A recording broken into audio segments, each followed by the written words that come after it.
Hey everybody, welcome to this board game life video look into the game Castaways, a game originally known as Naufragos, I hope I said that right, in its original release.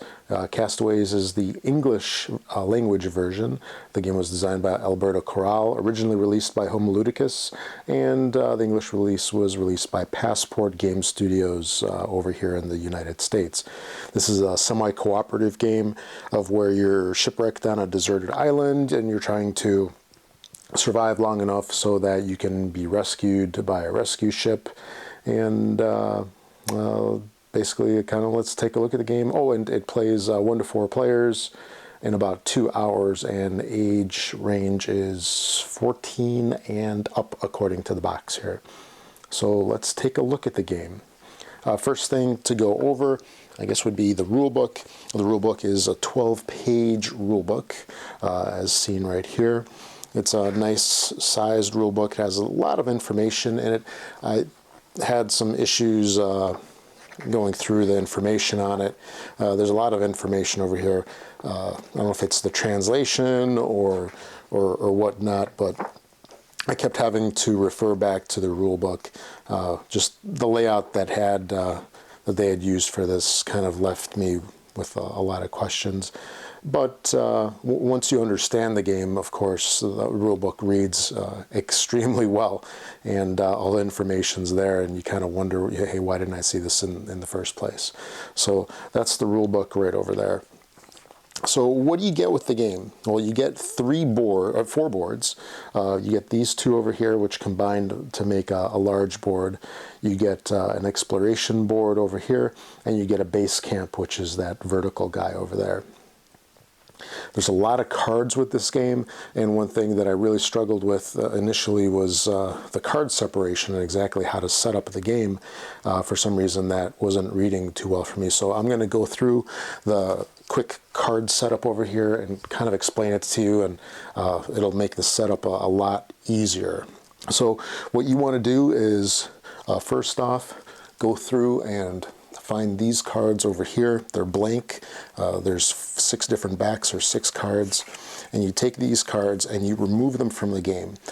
These are cards that they say you can make your own adventure cards with, but you probably won't use those, so you can put those in the box.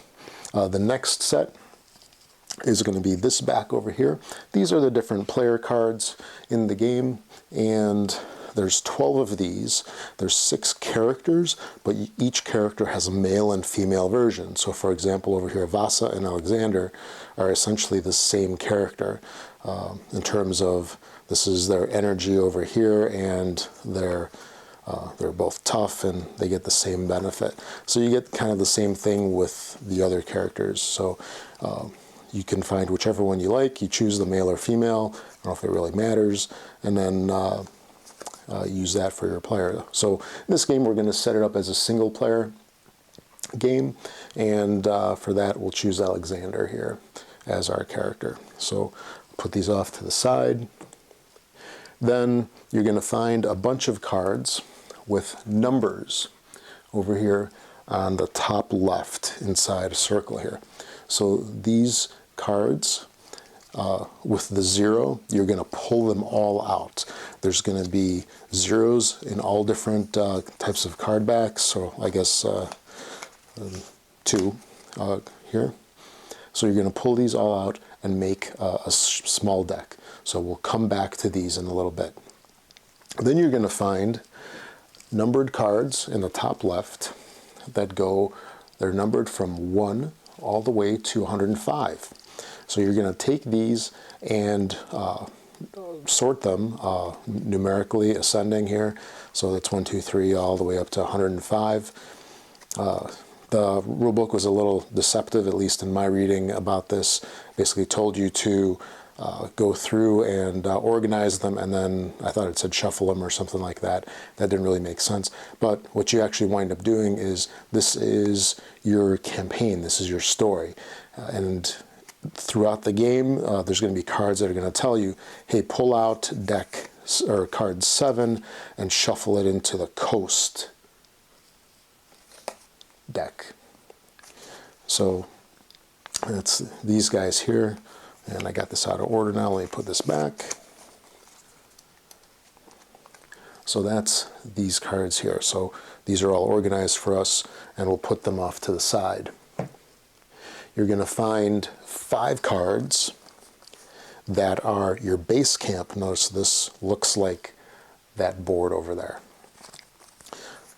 They're essentially 5 cards, no number, with this back over here. And what you do is you put these on your baseboard. So we'll just put these out here. I don't think it really matters where you put them. So we'll put those there. Then you're going to find 3 different sets of cards with nothing in the top left, but they'll have 3 different style backs here. So there's the coast, this is the interior of the island, and this is the highlands. So you separate all those out, and you make 3 respective piles. Then the 2 remaining cards over there, there is event cards. These look a little bit different than the rest. Event cards will usually have a black cube in the top right, and they'll have a weather indicator in the top left, and then different items on the bottom. You sort all these, so this is going to be your event deck. Oops. Just shuffle those a little bit. And the final deck that we've got is going to be ship remains. This is different goods that can wash up on the island. So basically this is going to be a name on the top and a large picture. So you separate these out and shuffle them. And you put those there. So that's your cards. The final thing that you do for setup is you randomize the setup slightly. And how you do that is like this. You take all of these cards over here that have the 0 in the top left. You shuffle them up really, really good. A little bit better than I'm doing here, of course. And then you draw 8. 2, 3, 4, 5, 6, 7, 8. You take these, and these are all coast cards. You shuffle these into your coast deck. Again, shuffle them really nicely, of course. And you put that there. So that's randomized the game a little bit for you. The rest of the board, we'll go through some of the components. You'll have wood pieces that look like this. So they look like little twigs, tree trunks, whatever you want to call it. These are all plastic pieces, which are kind of nice. So you've got that. You've got food, which looks like, I don't know if that's like a little chicken bone or a fish, whatever, chicken leg. There are black and white cubes, which are used for a couple different purposes. On a character sheet, the whites are injuries and the blacks are traumas. And they're used in a couple places on the board here. Then every character, or every player, will get a couple of different things. They'll get 2 cubes in their color, 2 meeples in their color, and this disc with a question mark. So this is used when the character gets lost in the game. So hopefully you don't have to use this one very often. And we'll go into that in a little bit. So that's the player board. And so how you set this up essentially is you put all your cards out, you place a white cube on the number 4. Over here, this is your exploration board. It shows the island. You take, every character takes one of their cubes, puts it in the beginning of the path over here, and this is you exploring the island, trying to get all the way to the highlands over here, where you can signal a rescue ship.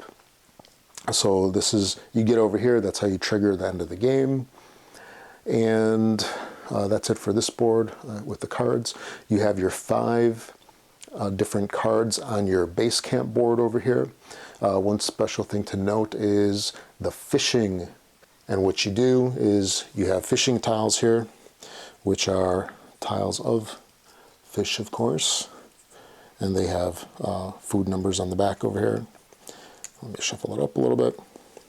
And you place this entire stack on that card right there. Then on the main board over here, let's discuss what we've got over here. So this is storage, and the game tells you to put a certain amount of these out here. So for a solo play, you put one of each, wood and food right here. You've got your ship remains deck. You put black cubes over here on each of these 6 spots. So throughout the game, these are essentially like crates, for example, that wash up on the shore. And up to 6 crates can wash up on the shore and give you goods to kind of help you get through the game. Examples of goods in here are lighters that help you light fires, rope, mirrors, all sorts of stuff. Okay, so that's that. We have the weather indicator up here. It's got a number of different positions. You have storm all the way on the left, and you have scorching heat all the way on the right. And then various sunny all the way down to partly cloudy, kind of cloudy, and stormy. When you're at the scorching side, each player takes a 1 energy hit. That's very bad. It's too hot. And when you get down over here into the rainy area, it makes it harder for you to get back from when you're exploring. It reduces your rolls by 1. And when it's stormy, this one's really, really bad. And this one over here, it reduces your chances of returning by 2 numeric. It extinguishes a campfire, which is a real downer. And you can't fish when it's stormy. Okay, and then last thing is there's a couple of things over here and here. So this here is help in the sand. We have, this is like a bonfire for signaling for help. And 4 shelter tiles. These tiles here are numeric, 1 through 4, if you can kind of see that there. The different shelters help you recuperate faster than if you were just sleeping on the beach, as they call it. So these have to be earned. So for example, over here, in order to get this guy here, you actually have to pay 3 energy and 2 woods to get the level 1, and then the price gets higher as you go up. So like here, level 4 is several things. It's 5 energy, 2 wood, a rope, and then this guy here is a ship sail. So that's those guys. There's a dual-sided Campfire token over here. This is necessary through the game. This is your friend. It helps you recover from injuries a little bit better, a little bit quicker. There's unlit and there's a lit side. So when that one up there, when it extinguishes your fire, it goes from lit to unlit here. So we've got that there. And there's some extra tiles over here which are used throughout the game. They're the ship tiles. This guy over here is a pantry that helps you store food. Then there's rope, ship, goat, dog. What was this one? I forgot. This is a raft, a cannon, like a little burial cemetery thing, and a shark. The shark was removed out of this thing here. There's food tokens over here. These are just food tokens with a certain value on the back of them. Then let me zoom in here a little bit if I can. Each of these actions will have a number of energy points that is essentially like a cost for that action. And like this one over here, you can see has got all zeros on it. And then ones up there, they'll be a little more costlier, because that one starts at -2, then it goes to -1, and then 0. You work these from a left to right and down fashion. So first person that uses an action, because these are all actions here, they go here, the next and all the way up to 4 people can use one action. So it's a 4-player game, so you can have up to 4 people over there. So what are these? So this first one over here is foraging for food. The next one over there, this guy here is getting wood. If you put a person there, you get 1 piece of wood. Then right here, this is writing in your diary. You get story points. Story points are these guys right here.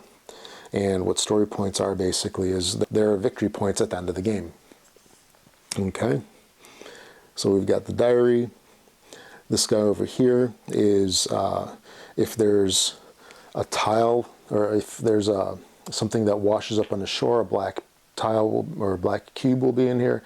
You can go here, pay -2, and get this guy. Essentially what you do is you take the top 5 cards off of the deck, you go through them, and you choose one, discard the rest. In a solo player game, you can pay an additional energy and get an additional card. So in a solo play game, you can get 2 cards for the cost, essentially, of 3 energy. 2 for the first card and then one for the second card. So that's that. There's a lighting the campfire. This is variable. How this functions is that you will pay, or you will bet a certain amount of energy to light the fire. Basically, it's saying how much energy will you expend to light the campfire.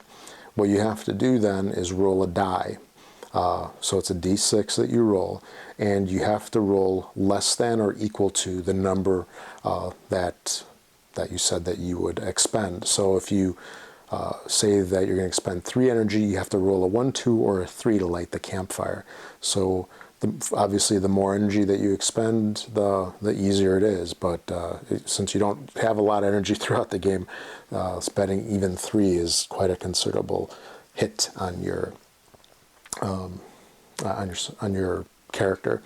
And as long as you have 1 wood inside the storage space over here, and you do your roll properly, then you light the campfire. So you take this guy and you flip it over to lit, and you put a piece of wood straight on the campfire. You have to do this once every round. You have to feed the fire. If you miss it, then the fire goes out, of course. Also, if it hits the stormy weather, it goes out as well. So that was the campfire. The other one right here is construction. That lets you do any of these actions over here where you try to build any one of these things, and the building cost is written right on the tile. So this guy over here, for example, the shelter, which we talked about a couple seconds ago, this is basically like a one-off. You put your character up here, you pay 2 wood and 3 energy, so the wood comes off of the storage over here, the energy comes off of the characters' boards, and people can cumulatively do that. So if there's more than 1 player, multiple people can get in on this. And if you meet the requirements and you pay everything, then you take your shelter. So like here, this guy, come on, focus in, focus in. So like this tile right here, it gives you an advantage for when you're resting. So instead of just sleeping on the sand, which is right here,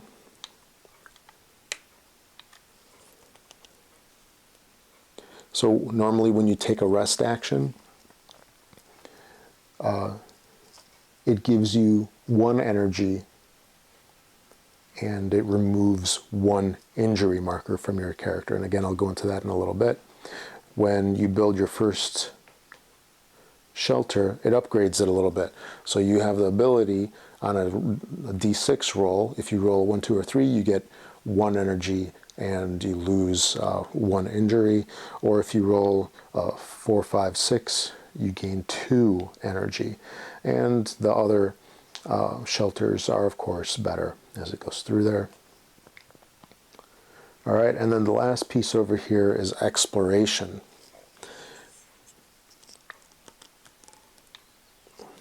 This guy here is exploration.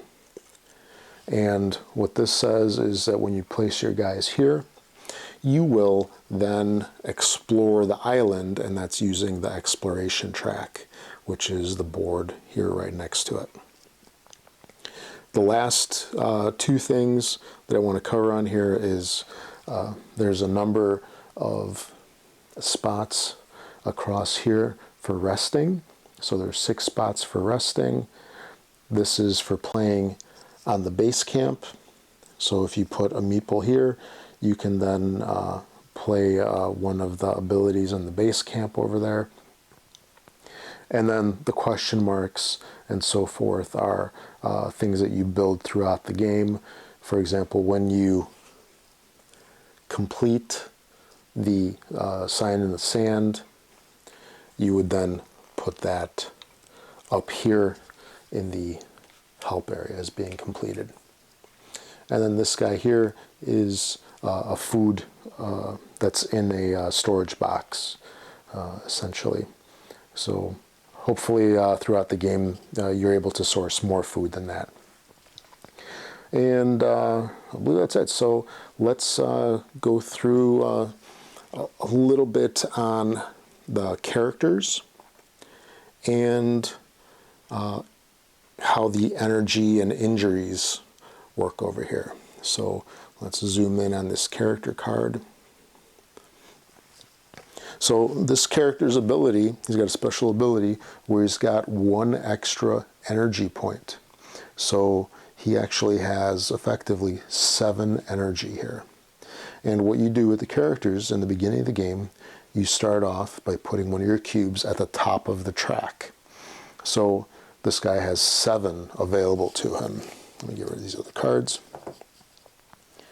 for ease. Okay. So he's got 7 energy. Other than this, he's got no special abilities. That's his special thing. So as you expend energy in the game, you basically move this marker down and you pay for it. So if you expend 3 energy, you just go 1, 2, 3, and you move this down.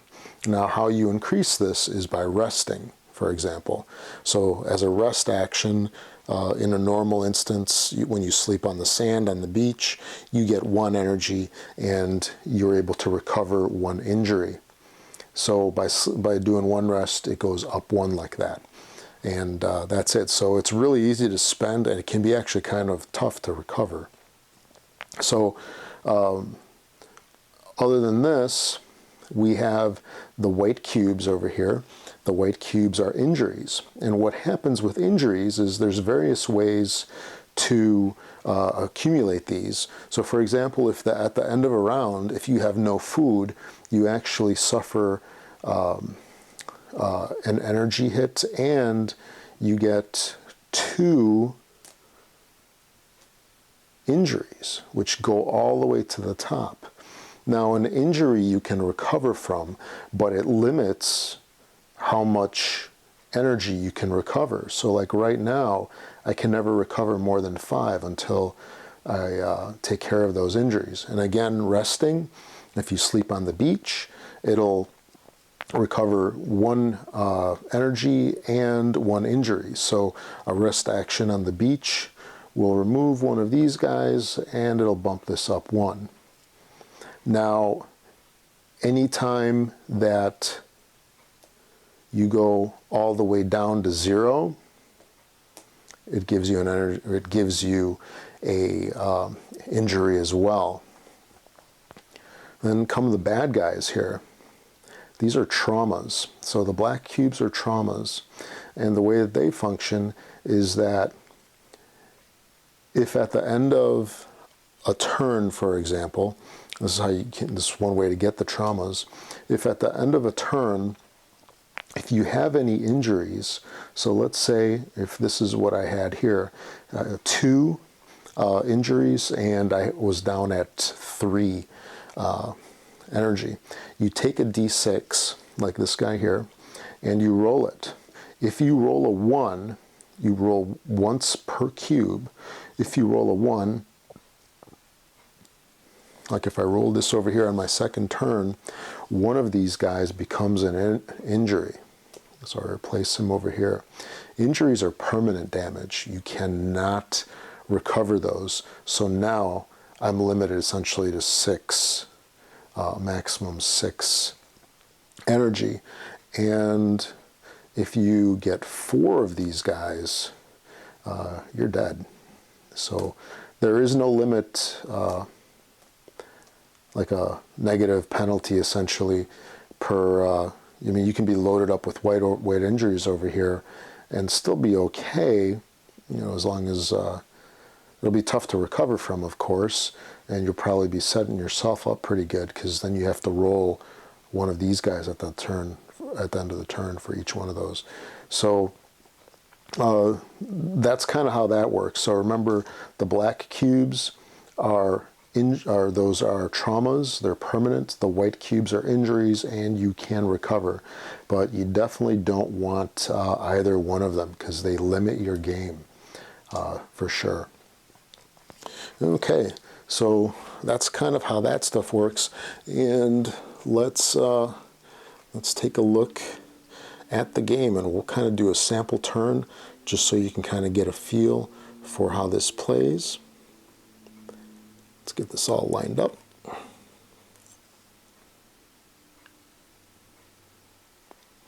All right.